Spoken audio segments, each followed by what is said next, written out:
Let's talk about this because it's a mistake I see students making more and more now, and they didn't used to make this 5 or 10 years ago, so I'm assuming this thing is going around the internet.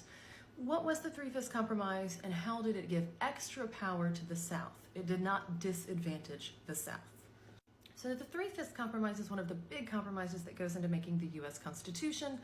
There's a lot of compromises there. We've got big states versus small states, free states versus slave states, and they're all trying to come together to make a government that actually works, as opposed to that flaming dumpster fire that was the Articles of Confederation.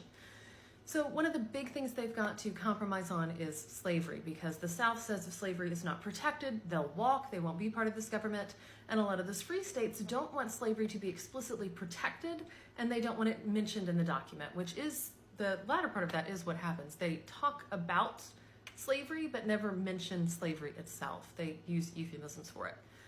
So once they decide that we're going to have a bicameral federal Congress with the House of Representatives based on population and the Senate where every state gets 2 senators, and as well as the Electoral College that's going to be based on how many representatives each state has in Congress, that's how you get your EC numbers for each state, then how we count representation really matters. And the Three-Fifths Compromise is about representation. It's all about taxation as well.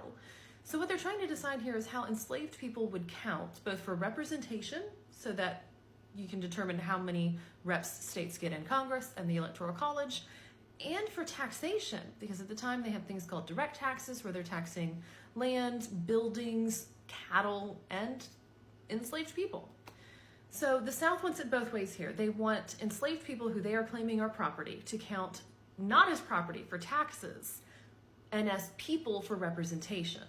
Those free states are saying, that makes no sense, like you shouldn't have slavery, but if you have it, that is property, and you should have to pay taxes on it, and it shouldn't count for representation, because those people aren't allowed to vote. Those people aren't actually being represented by the people those states are putting in Congress. So they come up with a Three-Fifths Compromise, that enslaved people will count as 3/5 of a person after all free people have been counted, both for taxation and representation. But this gives Southern states extra representation in the government, because they're not actually representing the interest of those enslaved people, right? They're representing the interest of slave owners when they're there. Enslaved people don't actually get to vote.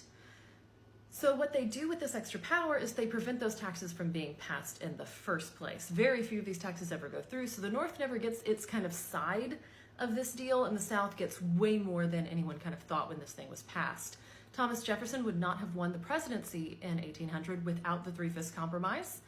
And it's one of the reasons that 10 of the first 12 presidents are Southern slave owners. The South has outsized power compared to the rest of the nation.